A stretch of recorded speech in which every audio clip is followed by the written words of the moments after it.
Bien, hermanos, ya ha sido leído el pasaje en Hebreos capítulo 12, los versículos 3 al 6. El título del sermón es La carrera a la cima.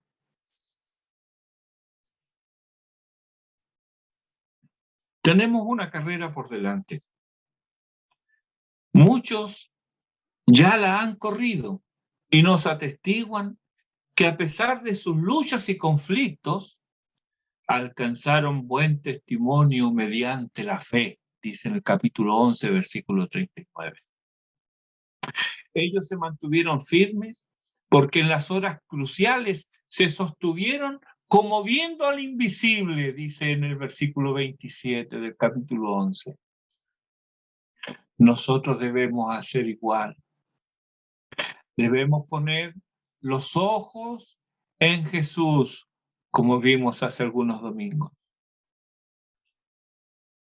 Pero para que esta mirada sea sincera, debemos despojarnos de todo peso y del pecado que nos asedia.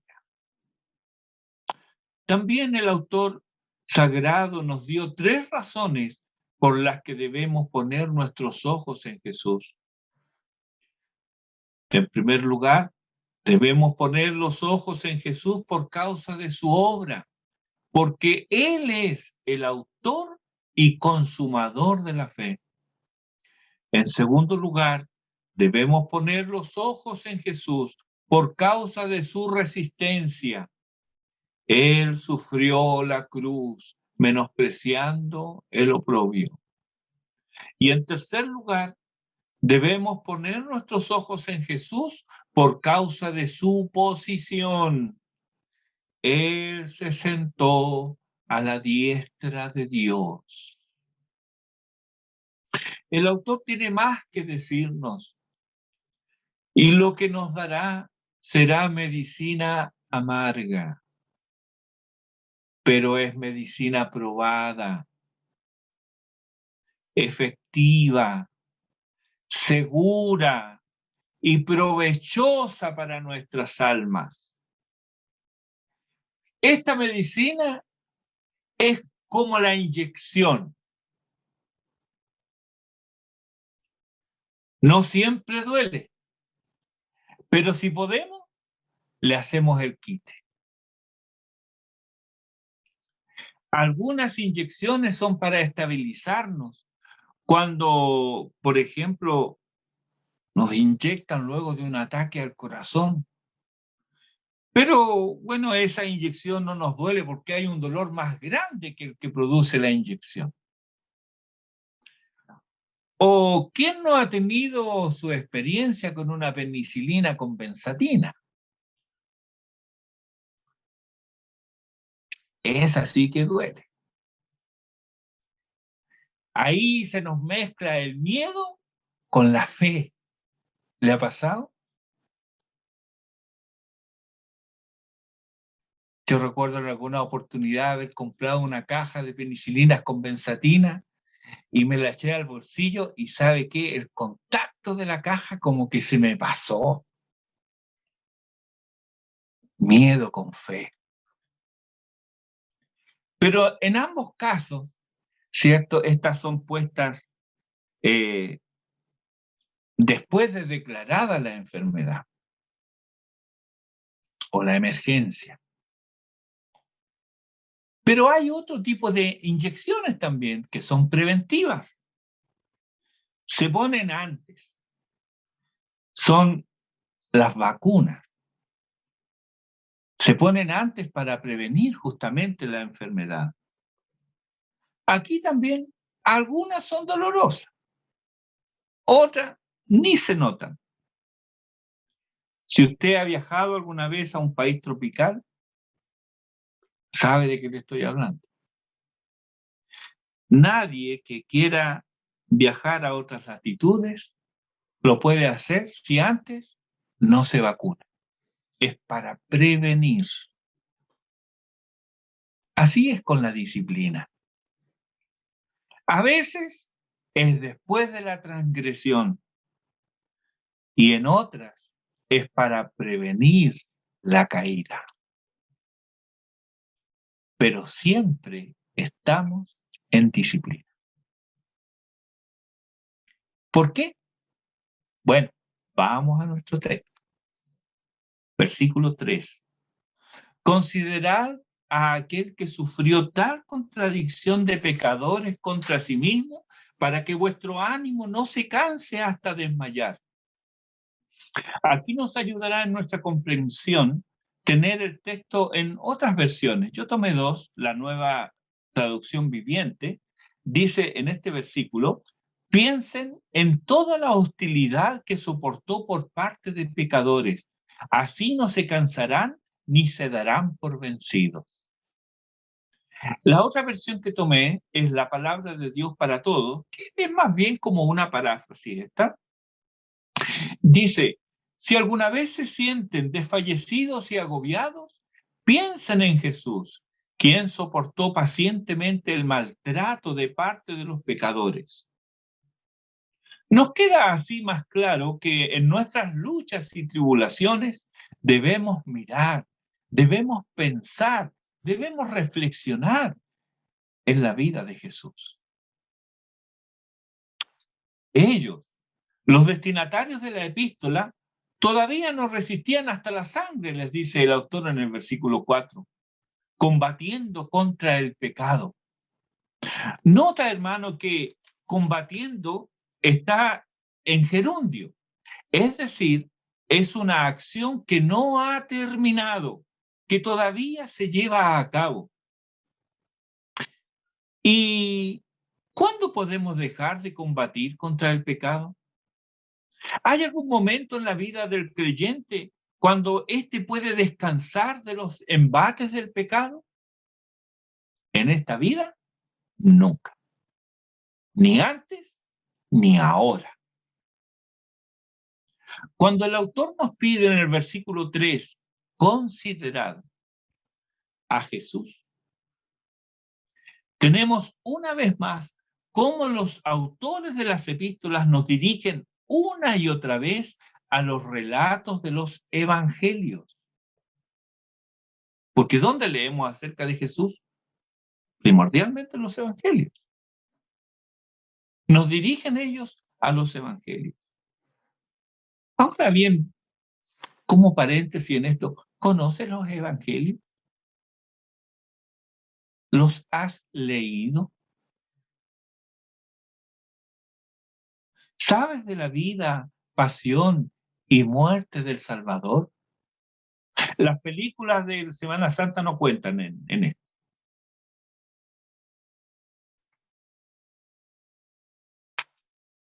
¿Has leído?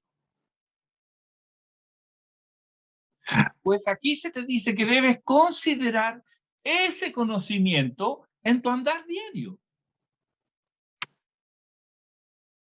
El autor también se ha referido antes directamente al tema. Por ejemplo, en el capítulo 2, versículo 10 de Hebreos, dice: porque convenía a aquel por cuya causa son todas las cosas, y por quien todas las cosas subsisten, que habiendo de llevar muchos hijos a la gloria, perfeccionase por aflicciones al autor de la salvación de ellos. Aquí claramente se nos da a entender que tanto para el autor de nuestra salvación como para los salvos por su gracia, no hay otro camino que lleve a la gloria que el de las humillaciones y de los sufrimientos, como muy bien lo expresó William Penn, el fundador del estado de Pensilvania. En 1682, él escribió: sin dolor no hay palmas, sin espinas no hay trono, sin miel no hay gloria, sin cruz no hay corona. En Hebreos capítulo 5, los versículos 8 y 9 dice: y aunque era hijo, por lo que padeció, aprendió obediencia, y habiendo sido perfeccionado, vino a ser autor de eterna salvación para todos los que le obedecen. Aquí hay dos cosas que saltan a la vista. Primero, por lo que padeció, aprendió obediencia. Con esta frase no quiere decir el autor que no hubiera él antes conocido la obediencia, sino que en la carrera del sufrimiento que el bendito Salvador recorrió hasta exhalar su último suspiro, pasó de un sacrificio a otro de su voluntad. Velo a Jesús orar en Getsemaní, como lo registra el libro de Marcos, capítulo 14, versículo 36. Abba, Padre, todas las cosas son posibles para ti. Aparta de mí esta copa, mas no lo que yo quiero, sino lo que tú.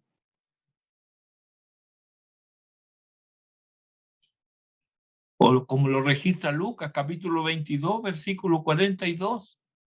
Padre, si quieres, pasa de mí esta copa, pero no se haga mi voluntad, sino la tuya. Por lo que padeció, aprendió obediencia. Vemos entonces cómo adquirió en cada paso la conciencia cada vez más clara de una obediencia llevada a la perfección absoluta. No mi voluntad, sino la tuya. Lo otro notable aquí, y que no debemos pasar por alto, es que Él vino a ser autor de eterna salvación para todos los que le obedecen. La obediencia de Cristo, que fue para Él el camino a la gloria, nos dice que quienes creen en Él han de seguirle por la misma senda, la única que conduce donde Él está. Es evidente que quienes le siguen tienen una fe viva que se manifiesta por la obediencia, tal como la incredulidad se manifiesta en rebelión. De donde nos es lícito aquí concluir que quienes no lo obedecen, que quienes se niegan a obedecer, no son salvos y van por un camino que no conduce a la gloria. Pero hemos de guardarnos aquí de un error. ¿Cuál es? Romanos 5:19 dice, porque así como por la desobediencia de un hombre los muchos fueron constituidos pecadores, así también por la obediencia de uno los muchos serán constituidos justos. Aunque se nos demanda obediencia, no somos salvos por obedecer. Solo somos salvos por la obediencia de Cristo, por gracia, solo por la fe en Él, solo por gracia salvo soy. Nos queda por ver la relación entre obediencia y disciplina. Creo que como conjuguemos estos verbos en nuestro andar, en nuestra vida diaria,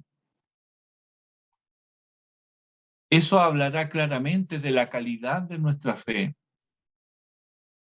y también nos dará una idea si esta fe es real o si solo es ficticia.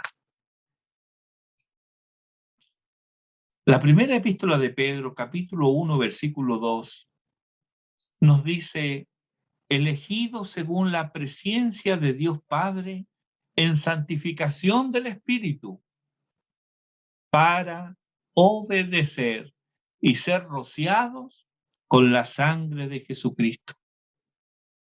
Nota cómo ambas cosas van juntas aquí. Obedecer y ser rociados. Y no puedes separar lo que Dios ha unido. Pero, ¿qué es ser rociados con la sangre? Esta expresión la encontramos en Éxodo capítulo 24, versículos 7 y 8. Dice, y tomó el libro del pacto, esto es Moisés, y lo leyó a oídos del pueblo, el cual dijo, el pueblo, haremos todas las cosas que Jehová ha dicho y obedeceremos. Entonces Moisés tomó la sangre y roció sobre el pueblo, la obediencia y el rociamiento. Roció sobre el pueblo y dijo, he aquí la sangre del pacto que Jehová ha hecho con vosotros sobre todas estas cosas. Antes, el mismo Éxodo, en el capítulo 12, versículo 7, la sangre se emplea para preservar la vida de los primogénitos, según lo recoge también el autor de Hebreos en el capítulo 11, versículo 28. Por la fe, dice allí, celebró la Pascua y la aspersión de la sangre, para que el que destruía a los primogénitos no los tocase a ellos. ¿No es esta aspersión de la sangre un hermoso cuadro de la salvación? Todos los que estaban al interior de esos dinteles que estaban marcados con sangre, por ahí el destructor no entraba. Pero hay más. En Levítico capítulo 4 aparece el rociamiento de sangre como parte del ceremonial de ofrenda por el pecado. Y en el versículo 1 de ahí de Levítico 4 dice que esto se va a hacer sobre las cosas que no se han de hacer e hiciere algunas de ellas. O sea, cuando un israelita hacía cosas que no se debían hacer y él hiciere una de esas cosas, entonces había que dar lugar a esta ceremonia, rociamiento con la sangre. El número 19 encontramos el rociamiento como parte del ceremonial para que el inmundo sea limpio. Ofrenda por el pecado y limpiar de la inmundicia. ¿Necesitamos nosotros este rociamiento? ¿Hay cosas que hacemos que no debemos hacer? ¿Nos contaminamos y necesitamos limpieza? Primera de Juan capítulo 1, versículo 9 nos dice, si confesamos nuestros pecados, Él es fiel y justo para perdonar nuestros pecados y limpiarnos de toda maldad. Y en el versículo 7 de Primera de Juan 1 está la frase, la sangre de Jesucristo, su Hijo, nos limpia de todo pecado. Necesitamos el rociamiento. ¿Sobre quiénes actúa la sangre rociada? Pedro nos dice, para obedecer y ser rociados. Entonces la sangre rociada actúa sobre los que le obedecen, nunca sobre los rebeldes. Veamos ahora el porqué de la disciplina. El autor sagrado les recuerda a partir del capítulo 12, versículo 5 del libro de Hebreos que estamos viendo, del versículo 5 y los siguientes, la necesidad de la disciplina del Señor en sus vidas. Muchas veces oímos que la disciplina se aplica para corregir el mal y una congregación, si no quiere devenir en sinagoga de Satanás, debe practicar la disciplina bíblica. Eso duele, pero trae sanidad. Pero hay otro aspecto de la disciplina y es no la que aplica la iglesia selectivamente, es decir, a quienes, con palabras de la confesión de fe en el capítulo 29, destruyen su propia profesión mediante errores fundamentales o conductas impías. O sea, sobre esto se aplica la disciplina eclesiástica. No estamos hablando de esta disciplina, sino que hablamos de aquella que Dios aplica a sus hijos diariamente.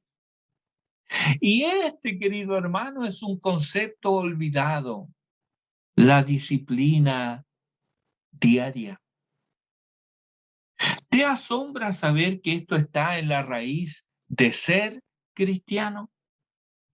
Ya lo ha dicho el apóstol Pedro en su primera epístola, en el texto que vimos recién, ¿verdad?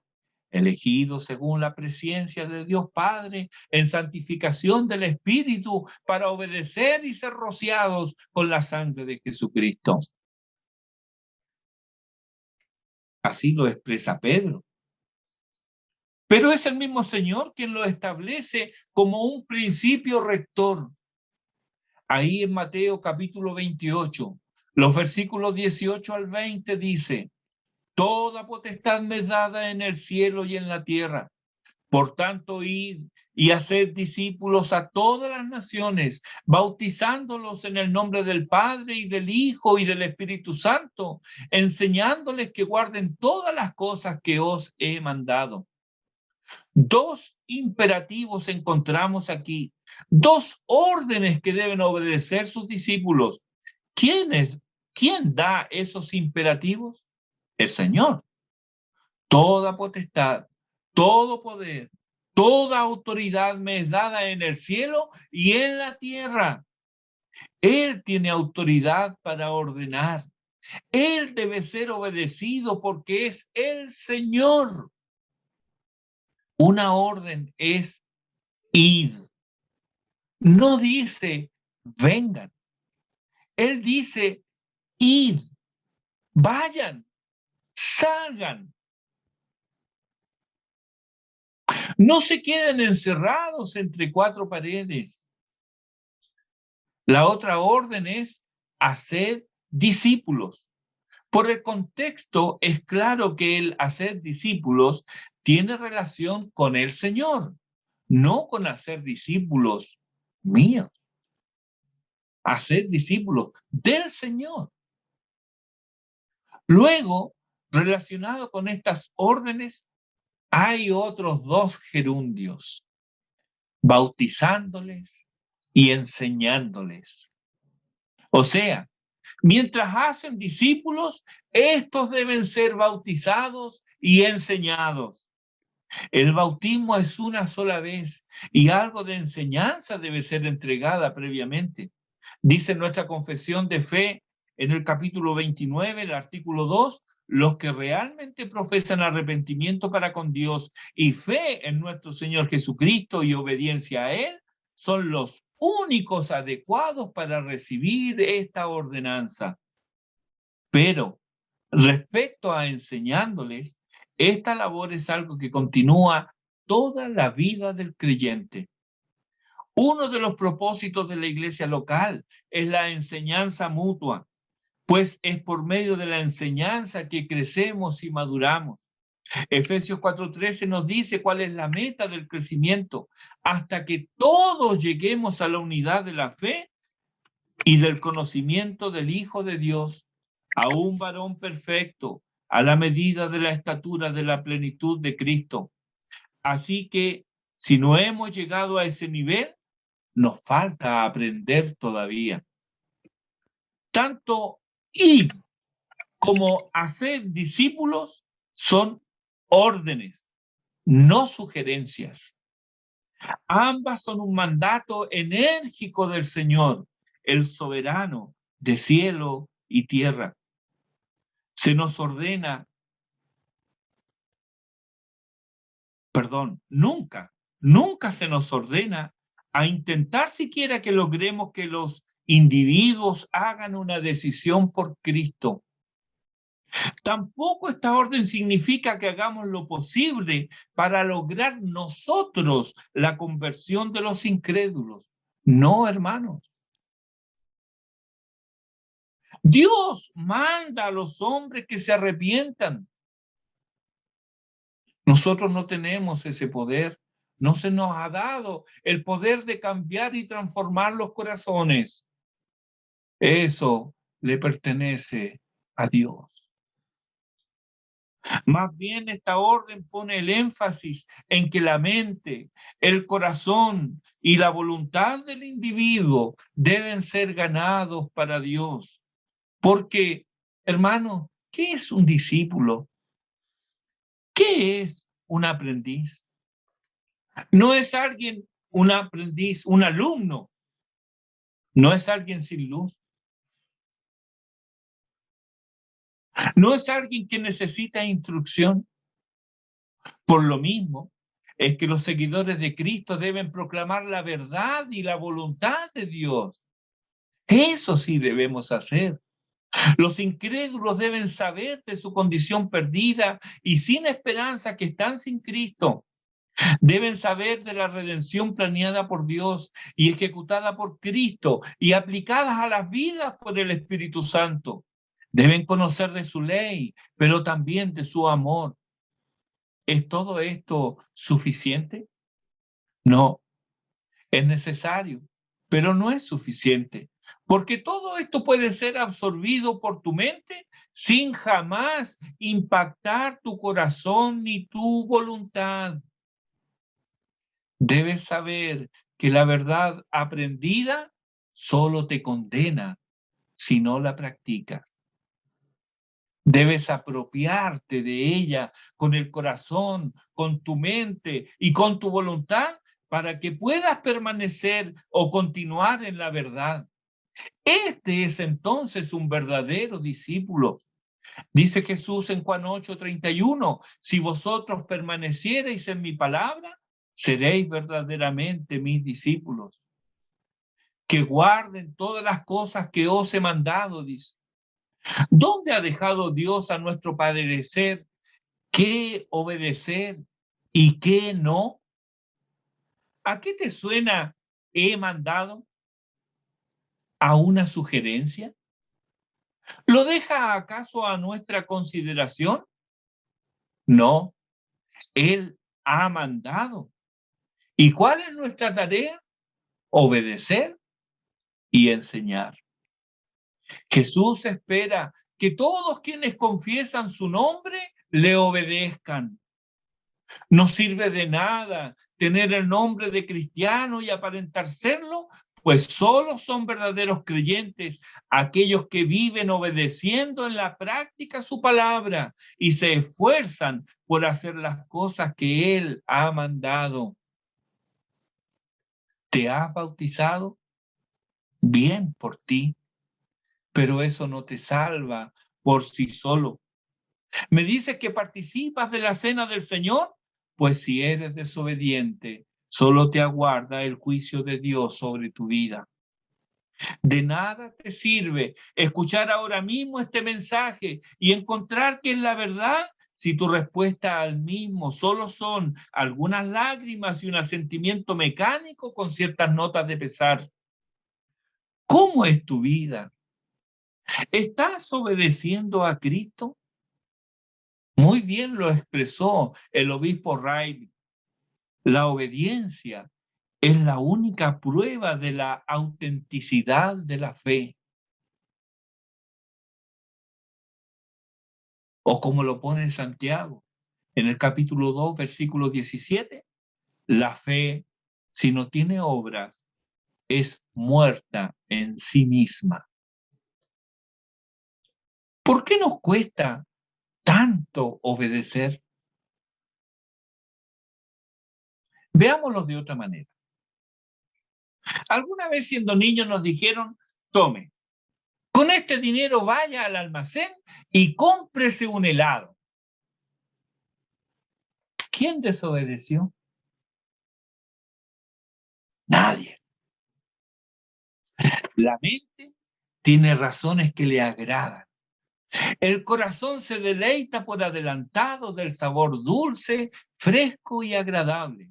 Y ambos convencen a la voluntad para que mueva las piernas con rapidez hacia el almacén. ¿Es así?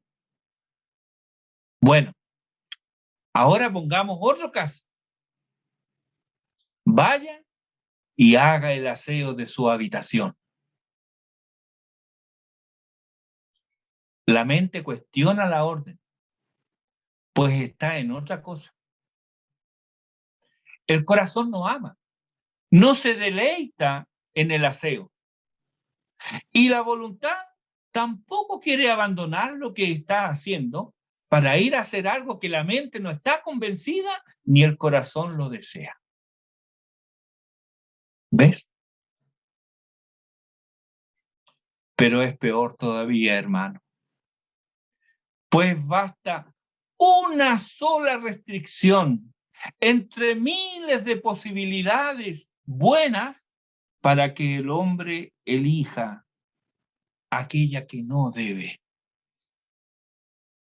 para que el hombre elija desobedecer.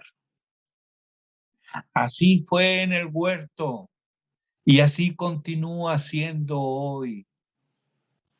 Y el hecho de que seamos creyentes no cambia esta condición de nuestra naturaleza caída, como bien lo expresa el apóstol Pablo en Romanos capítulo 7.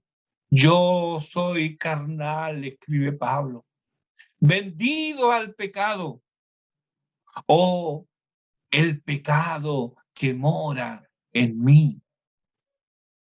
O como lo pone también, el mal está en mí.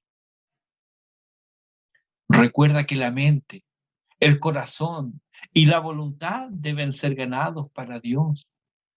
Esto es un imperativo, es una orden. Deuteronomio capítulo 6, versículo 5 dice, y amarás a Jehová tu Dios de todo tu corazón y de toda tu alma y con todas tus fuerzas. En Marcos capítulo 12, versículo 30, encontramos como el Señor dice, y amarás al Señor tu Dios con todo tu corazón y con toda tu alma y con toda tu mente y con todas tus fuerzas. Este es el principal mandamiento. Es una orden. Pero esto no es natural al hombre. Nos resistimos a esto. Obedecerlo es algo sobrenatural. Dios tiene que intervenir de tal manera que comencemos a amar lo que antes odiábamos, que comencemos a desear lo que antes despreciábamos. Es un cambio de valores, de anhelos y de amores. Pero esto no se da de la noche a la mañana. Estamos habituados a lo opuesto y a fin de romper ese hábito, Dios interviene en nuestras vidas disciplinándonos. Todo lo que naturalmente amamos debe dar lugar a amar a Dios. Las posesiones deben dejar espacio para las bendiciones celestes y el cielo debe imponerse sobre la tierra. Mira algunos textos. Lucas 14:33.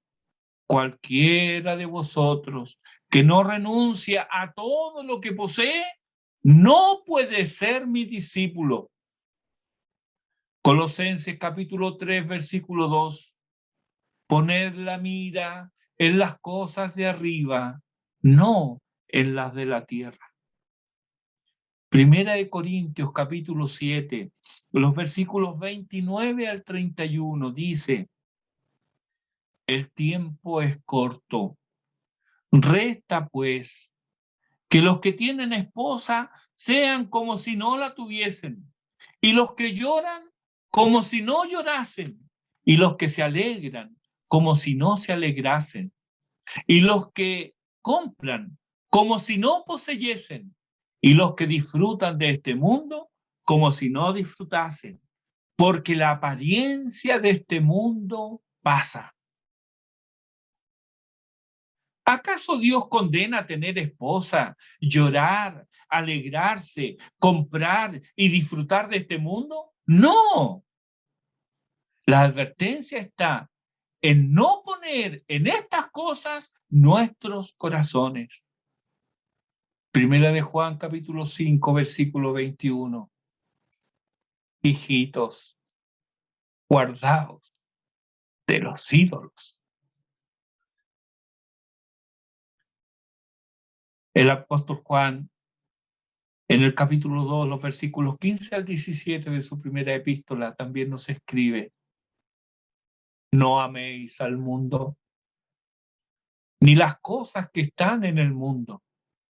Si alguno ama al mundo, el amor del Padre no está en él.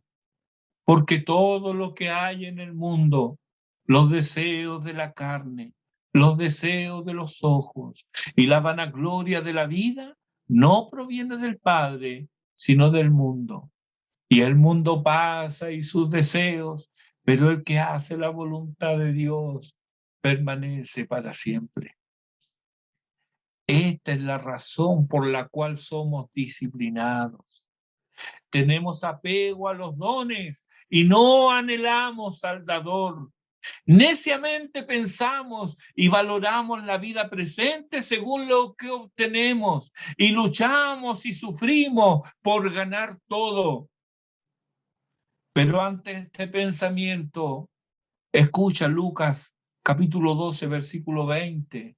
Necio, esta noche vienen a pedirte tu alma y lo que has provisto, ¿de quién será? Para que aspiremos y suspiremos por la vida futura, debemos ser convencidos de la vanidad de la vida presente. Ciertamente, en nuestros labios está el amor por el reino de los cielos. Y no nos es extraña la vida eterna. Pero cuando examinamos nuestros propósitos, lo que emprendemos, las obras de cada uno de nosotros, ¿está presente la eternidad ahí? ¿No es acaso cierto que buscamos nuestra propia gloria y reconocimiento? Dice Calvino en el libro tercero, capítulo 9 de sus Instituciones. Nuestro entendimiento se ciega con el falaz resplandor de las riquezas, el poder y los honores que le impiden ver más allá. Asimismo, el corazón, lleno de avaricia, de ambición y otros deseos, se apega a ellos y no puede mirar más alto. Finalmente, toda nuestra alma enredada y entretenida por los halagos y deleites de la carne, busca su felicidad en la tierra. El Señor, sigue diciendo Calvino, para salir al paso de este mal, muestra a los suyos la vanidad de la vida presente, probándolos de continuo con diversas tribulaciones, para que no se prometan en este mundo larga paz y reposo, permite que muchas veces se vean atormentados y acosados por guerras, tumultos, robos y otras molestias y trabajos. Para que no se les vayan los ojos tras de las riquezas caducas y vanas, los hace pobres, ya mediante el destierro o con la esterilidad de la tierra, con el fuego y otros medios.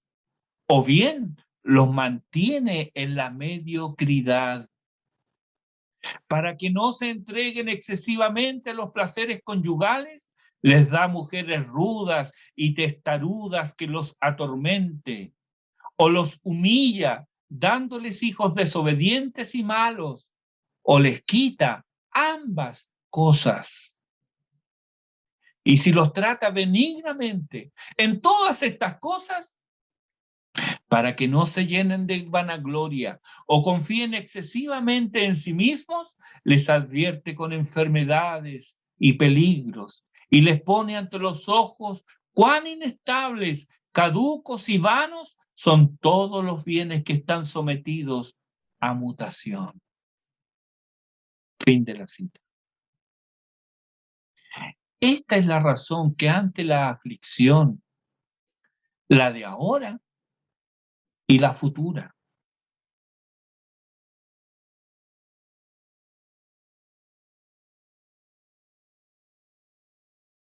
debemos levantar nuestros ojos al cielo, donde está Cristo sentado a la diestra de Dios.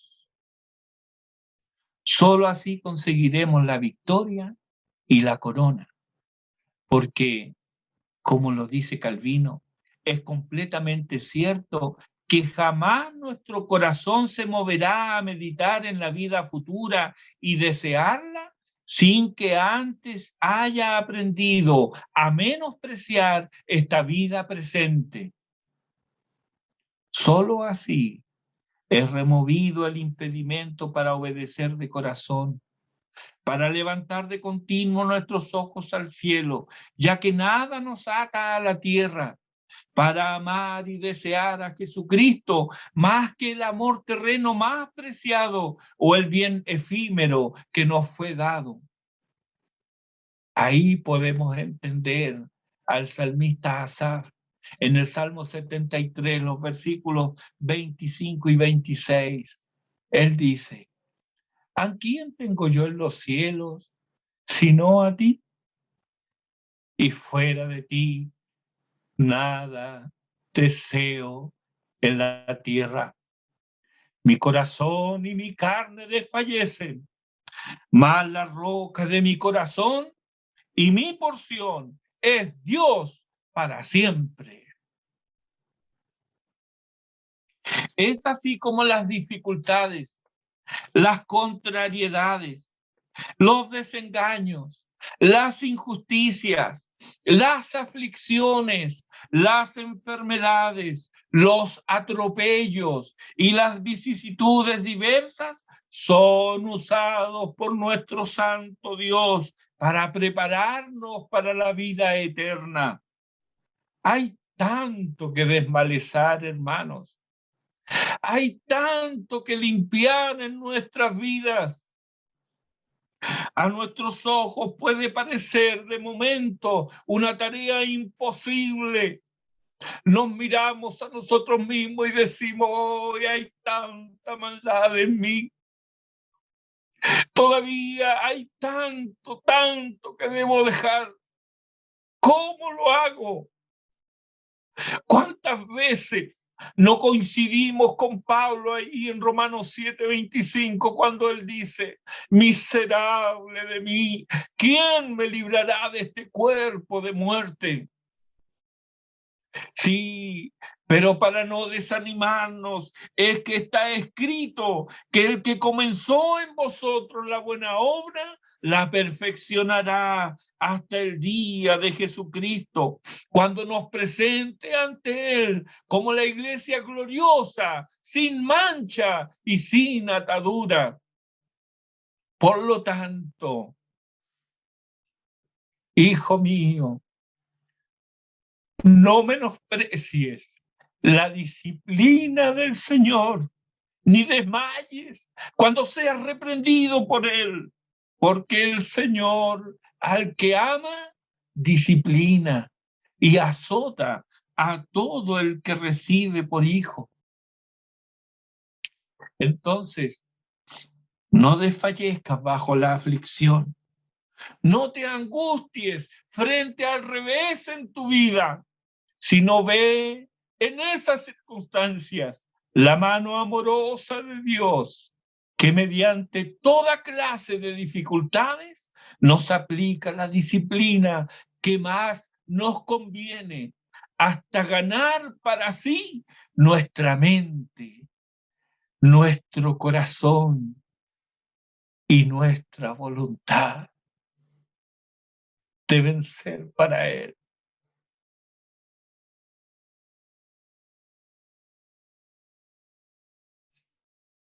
Y mientras estás pasando por este valle,